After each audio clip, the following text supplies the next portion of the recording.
Good morning, church. Thank you so very much for being part of our online worship assembly this morning. I miss you, and I love you, and I appreciate you so much for continuing to be part of our online service. I know that we are all longing to be back together, and until then, we are continuing to strive to be the people that Jesus has called us to be. In fact, our theme this whole year has been taking the next step by faith. Taking the next step by faith. And we've been encouraging each other to figure out personally and congregationally, both on an individual level and on a congregational level, what is our next step? What's the next thing that we can do to be the people that Jesus has called us to be? This summer, we began with a series that was focused on our homes and our families. We talked about our prayer that God's will be done both on earth as it is in heaven and in our home as it is in heaven. And we encouraged each other to think about what's the next step that we can take as families to be little embassies of God's kingdom in our neighborhood. And then last month, we just finished a series talking about spiritual disciplines, thinking through what are some of the spiritual practices, the spiritual exercises, the spiritual disciplines that we can implement in our life to sort of take our spiritual lives to the next level, to take our discipleship to the next level, to take our covenant relationship with our Father and with Jesus to the next level. What are some of those disciplines we can make sure that we're doing in our lives to take the next step by faith? But this month, I kind of want to pause, and instead of encouraging us to take a next step, I want us to think about where we are currently. Where are you currently? Where are we currently, both individually and congregationally? Sometimes we need to stop focusing on progress and start examining and evaluating and reflecting on what's our current position. How are we doing? How are you doing? How is your family doing? How are we doing as a congregation? Where are we right now? And if you'll pardon me ending this sentence with a preposition, I hate to end a sentence with a preposition, but sometimes we know where we're going, we just don't know where we're at. Sometimes we know what our destination is, we know what we want to accomplish, we know where we want to go, but we just don't really have a good understanding on where we are currently. A few years ago, Holly and I went to New York City for the first time, and we were staying in Manhattan, and we wanted to go to Staten Island. So we were going to take the Staten Island ferry across to Staten Island so that we could float by or go by the Statue of Liberty. And so we wanted to make our way to the southern tip of Manhattan towards Battery Park and get on the Staten Island ferry and make our way across. And so we knew what our destination was. Our destination was Battery Park. We knew where we needed to get on the subway. And so we got on a subway. We went to the subway station. We got on a subway train. And we were excited about going to Battery Park so we could get on the ferry. But as I looked at the GPS on my phone, I saw where we were supposed to be going, and then I saw the little marker on where we were at, our current location. And our current location was headed in the wrong direction from where we wanted to end up. It turns out when we had gone to the subway station, that there was a subway station on one side of the street that goes uptown, that goes north, and then there's a subway station on the other side of the street that goes downtown and goes south. We should have been on the one that was going towards downtown, going south, but we were on the one going north. We knew what our destination was. We were just wrong about our starting point. We started in the wrong place. We were unclear about where our current location was. And sometimes that's true for us spiritually and morally. We know where we're supposed to be headed. We know what we're supposed to be doing. We know where we're supposed to be going. We know what our destination is, but we just aren't clear about where we are currently. So before we take a next step, before we focus on progress, We need to spend some time doing some self-evaluation and figuring out, where am I currently? Where is our family currently? Maybe take a look at your family, whether you're a family of one or a family of lots of people, and just ask yourselves, where are we right now? How are we doing? How are we doing spiritually? How are we doing in our walk with Jesus? How are we doing at being the people that Jesus is calling us to be? But it's hard. Self-evaluation is difficult. Self-examination is difficult because it requires self-awareness. It's like the guy who said, my friends are always telling me that I have no self-awareness. But that's ridiculous. If I had no self-awareness, I think I would know. But that's the whole thing. You wouldn't know. People with no self-awareness have no idea that they have no self-awareness because they have no self-awareness. So many times we are lacking this trait, this ability to look at ourselves and say, where am I right now? How am I doing right now? What's going on in my spiritual life right now? What's going on in my mind and my heart right now? What's going on with my behavior right now? Because sometimes we can fool ourselves into thinking that we are already where we think and know we are supposed to be. We know what our destination is, and just like the little train story, we knew where we were supposed to be going. And had we not had a GPS that told us our current location, we would have fooled ourselves into thinking that we were headed in the right direction, when in reality we were headed in the wrong direction, not because we didn't know our destination, but because we didn't know our current location. And that's sometimes the problem with us spiritually. It isn't that we don't know what the destination is. It isn't that we don't know what we're supposed to be doing, how we're supposed to be thinking, how we're supposed to be talking. It isn't that we don't know those things. It's that we don't have an accurate picture of our current location, of our current status. And so as we wrap up the Sermon on the Mount, we've gone through Matthew chapter 5 and Matthew chapter 6, and now as we enter into Matthew chapter 7, and Jesus is wrapping up the Sermon on the Mount, he really helps us to do some self-examination, some self-evaluation, but it's challenging because it requires self-awareness. And it's going to require us doing what we talked about last week, in being disciplined to do some meditation, to meditate, not just on what does Jesus want for me, what does Jesus want from me, how does Jesus want me to live my life, not just those questions, but the question of, where am I right now?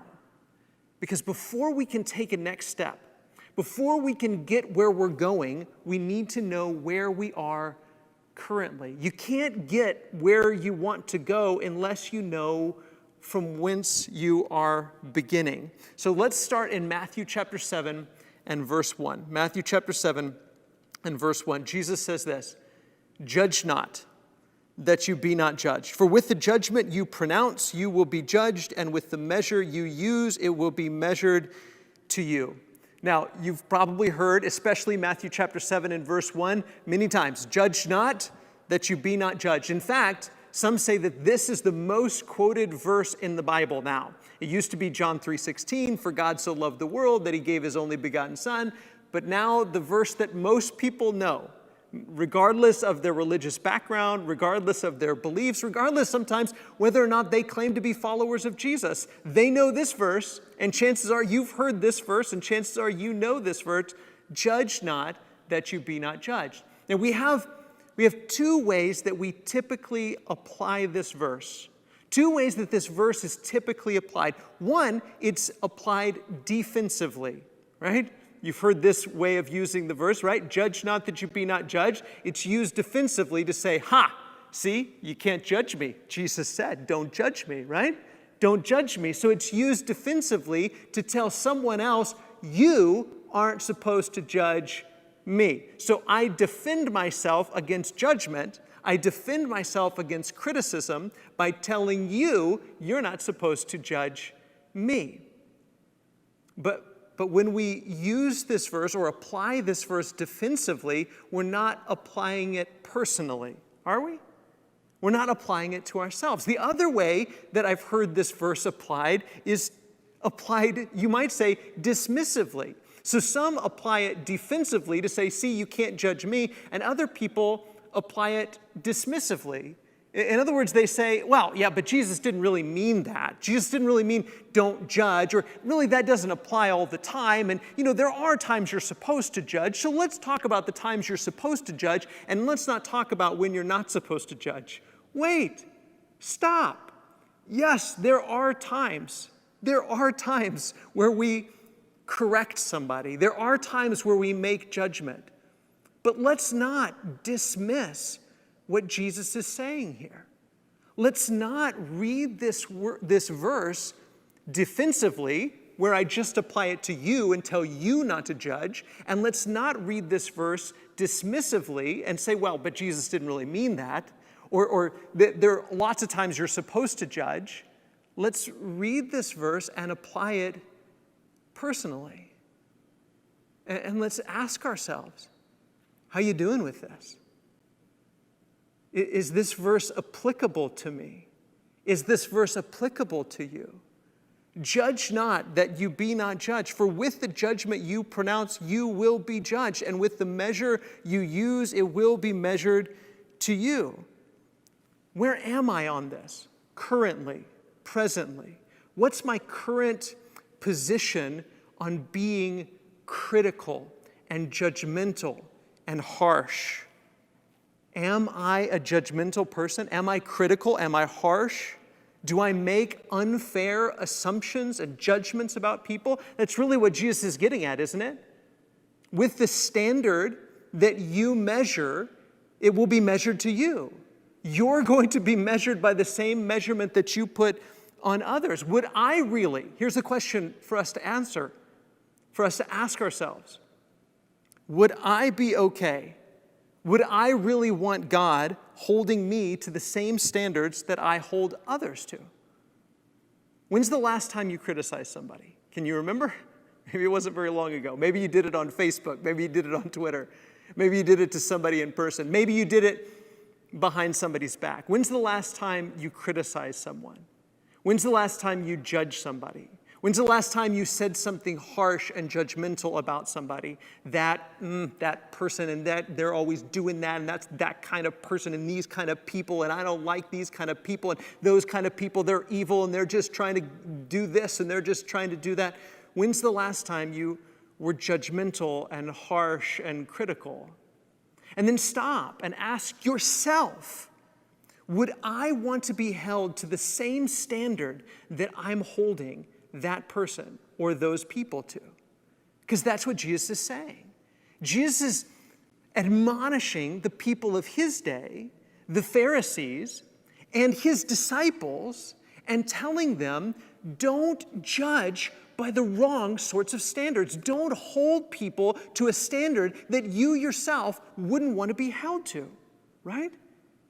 And how often do we do that? How often do we have a double standard? How often do we judge ourselves with grace and mercy and judge other people by the letter of the law? Well, you're wrong because you did this, and you're wrong because you did that, and you're bad because you did this or because you did that. And we criticize and we judge and we're harsh with others and we're lenient and gracious with ourselves.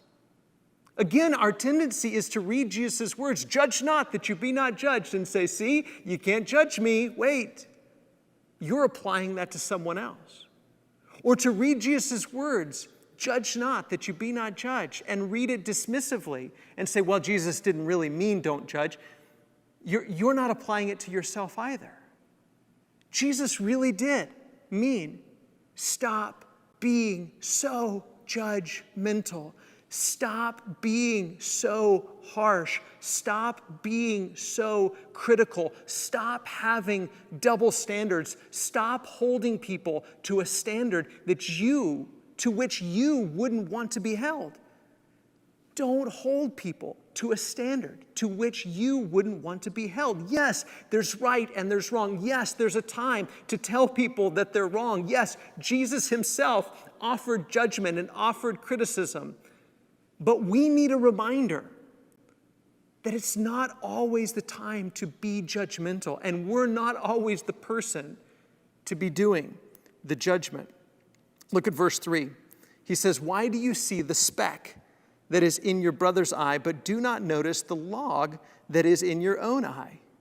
Even before the criticism or the judgment, even before you try to get the speck out of somebody's eye, there's a problem. He says, it's in what you see. He says, you see the speck that's in your brother's eye, but you do not what? You do not notice the log that's in your own eye.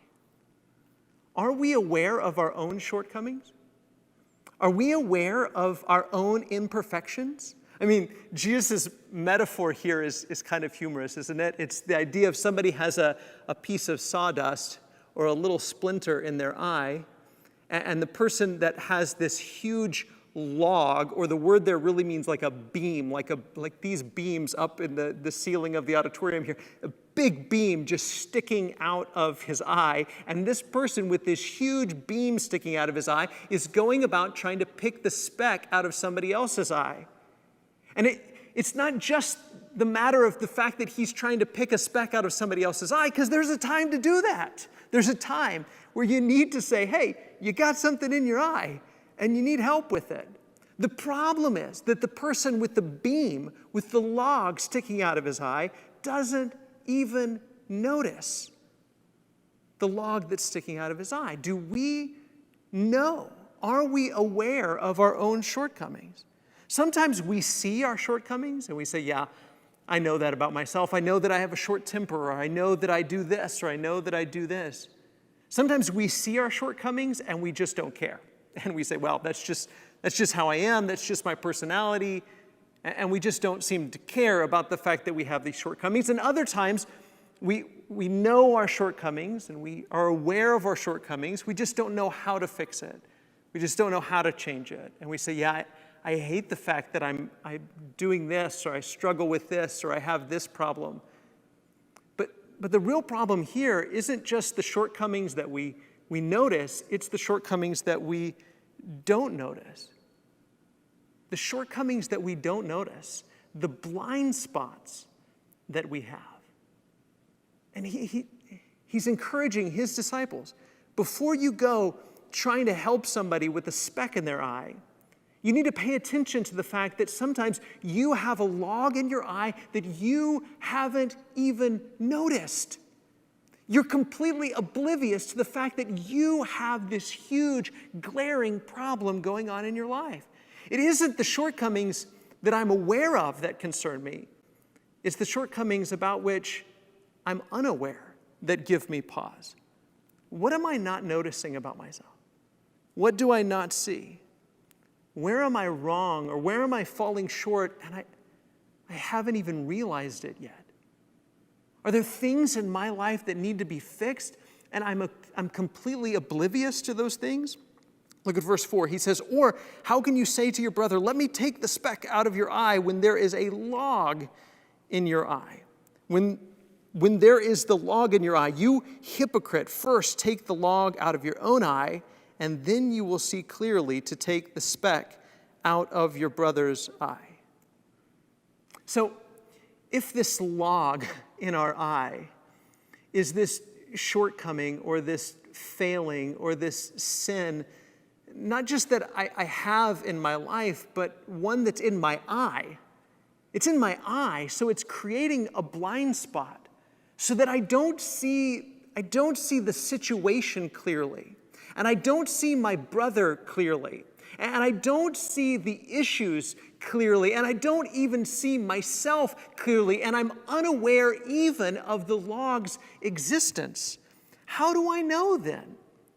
How do I know when this applies to me? How do you know when this applies to you? How do we know when we have a log in our eye? I've been thinking about that question all week long.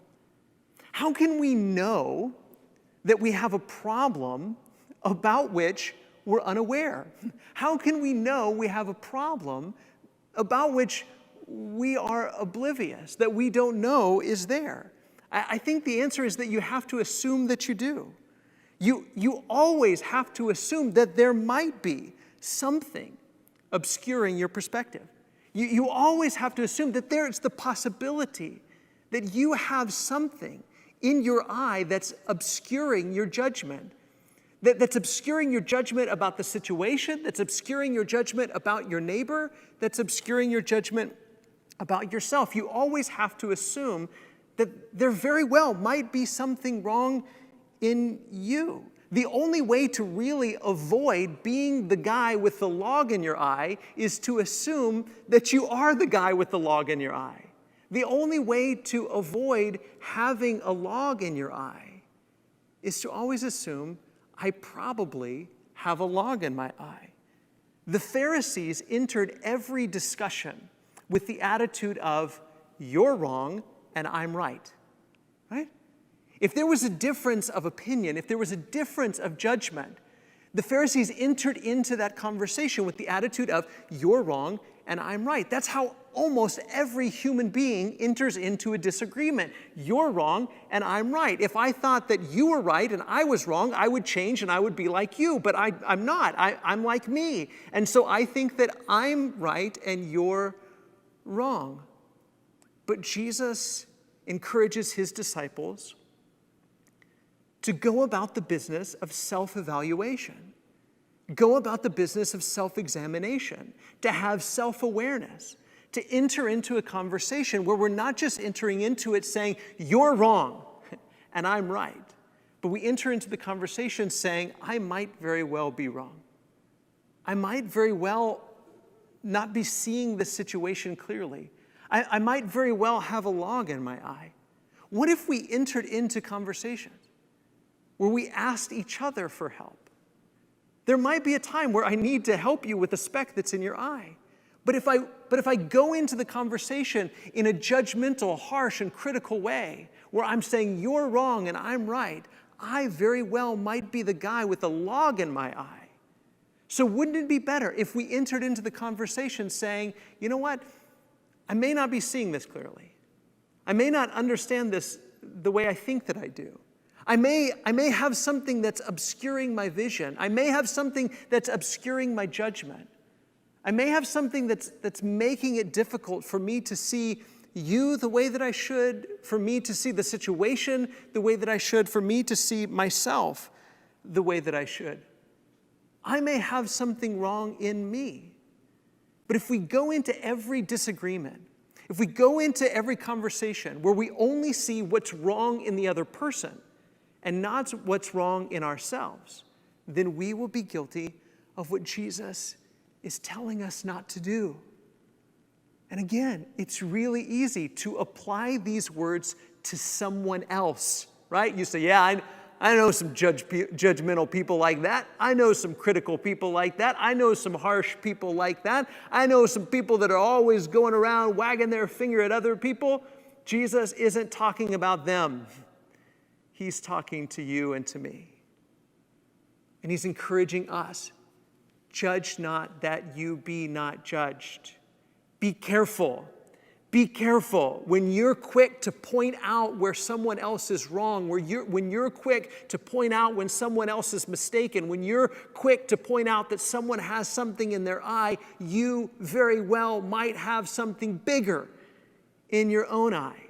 So pay attention to where you might be wrong. Pay attention to where your judgment might be obscured. Pay attention to where you might not be seeing the situation as clearly as you think you do. Look at verse 6. He says, do not give dogs what is holy, and do not throw your pearls before pigs, lest they trample them underfoot and turn to attack you.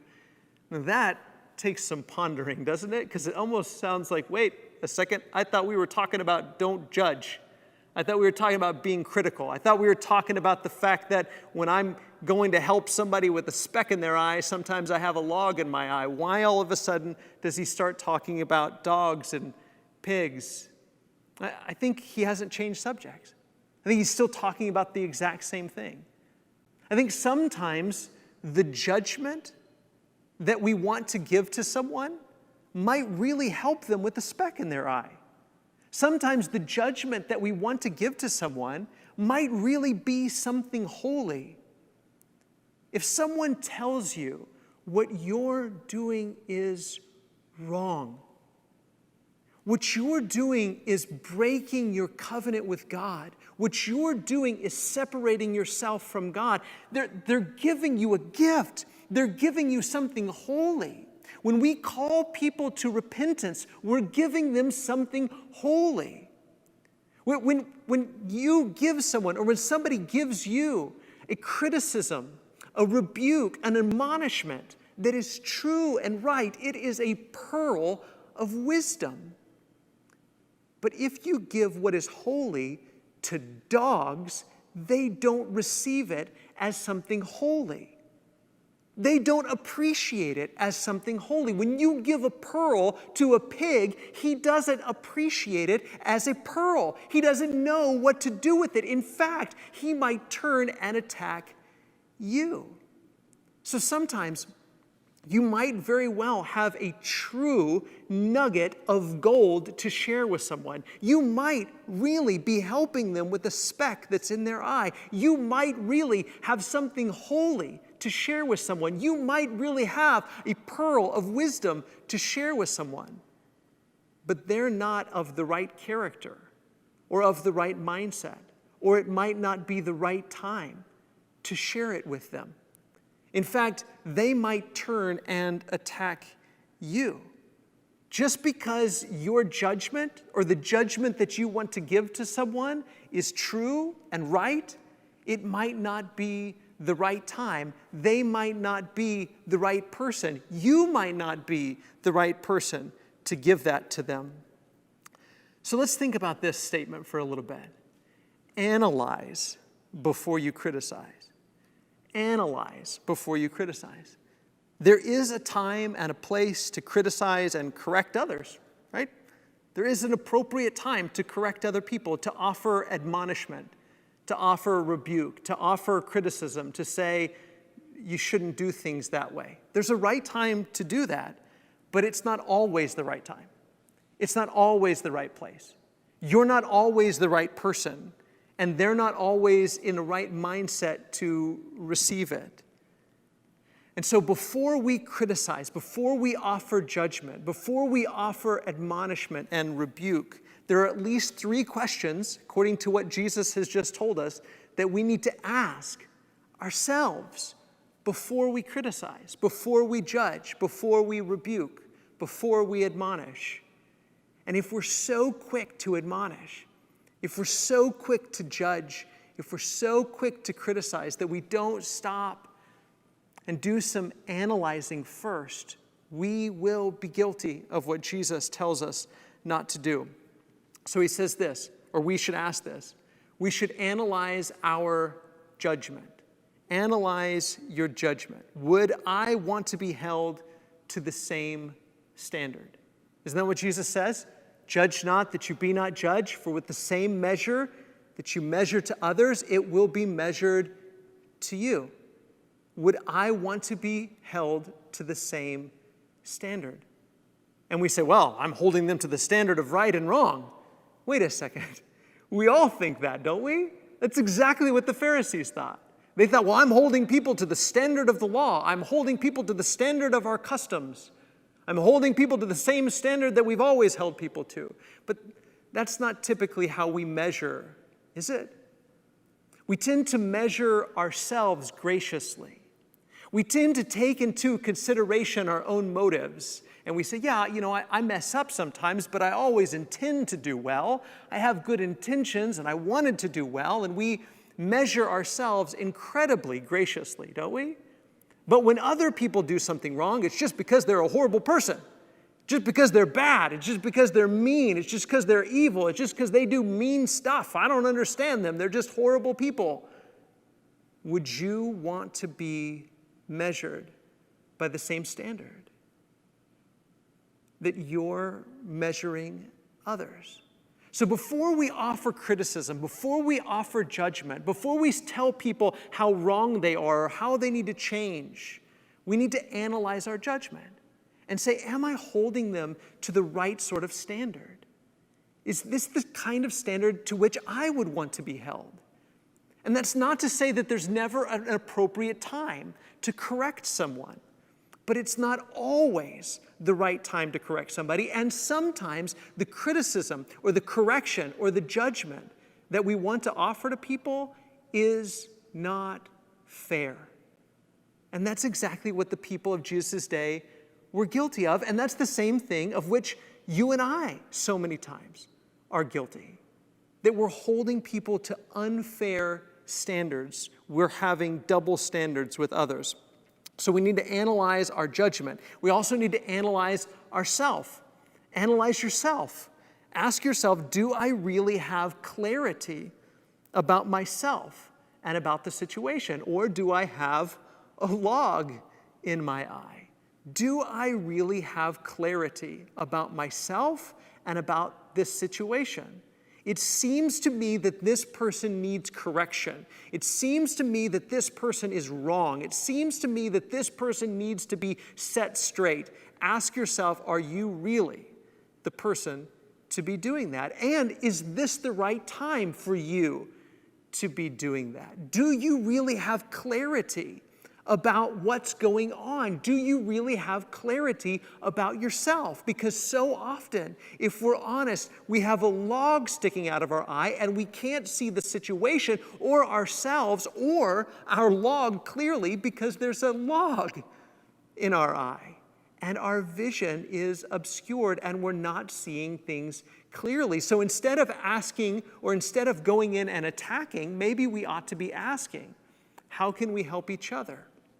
Here's how I see things, but maybe I have something in my eye for which you can help me. There might be a time where you should go and help somebody and correct somebody, but this might not be the time because you may not have clarity about yourself or about the situation because you have a log in your eye. So analyze your judgment, yourself, and then finally, your neighbor. How will this person receive this criticism? Jesus invites us to say, sometimes people are being dogs. Sometimes people are being pigs. That's not to say you should call them dogs or pigs, but it just means sometimes you have something holy to offer them. Sometimes you have a pearl to offer them, but it's not going to be received as something holy, and it's not going to be received as a pearl. They're going to trample all over it, and then they're going to turn and they're going to trample all over you. But church, this is exactly what we tend to do, isn't it? We tend to throw criticism about all the time. Stop doing this, stop doing that, don't do this, don't do that, don't do this. Wait, stop. Number one, are you being fair? Analyze your judgment. Analyze the criticism that you are leveling. Analyze and say, is this fair? Would I want to be held to the same standard to which I'm holding these other people? And analyze yourself and say, wait, am I really saying this from a place of my own clarity about my situation, about this situation, about my own morality? Is there something in my life that needs to be corrected first before I go and start trying to help people with the speck in their eye? And then finally, analyze our neighbor. When we go about, especially, social media, and we just throw criticism around and rebuke around. If it really is holy, if it really is a pearl, if this calling people to repentance and sharing with people how their lives can and should change, then it's something that's too precious, something that's too valuable, something that's too holy to throw around haphazardly, because then it gets trampled all over, and then sometimes, if we're not careful, we get trampled all over. Jesus invites us to offer correction, to offer help with the speck that's in someone's eye, to offer something holy, to offer a pearl very cautiously, very carefully.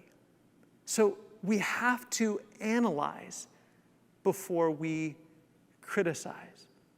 And again, it's really easy for us to think about someone else. Oh, I want somebody else to hear this lesson because they're too critical. What about ourselves? We have to stop, don't we? I have to stop. You have to stop and ask ourselves, where am I in all of this? I mean, yes, I want to get to the point where I can help people with the speck that's in their eye, don't you? You want to get to the point where you can help people with the speck that's in their eye. You want to get to the point where you can offer people something holy, a holy bit of wisdom, a pearl of wisdom. You want to get to that point, but before you get to that point, you have to get really good at analyzing before you criticize. Analyze before you criticize. Stop and ask yourself, is my judgment correct? Am I correct? Are they in a place where they can receive this and understand what it is that's being offered to them, what's being given to them? We've all been given judgment. We've all been given correction. We've all been invited to repent and change.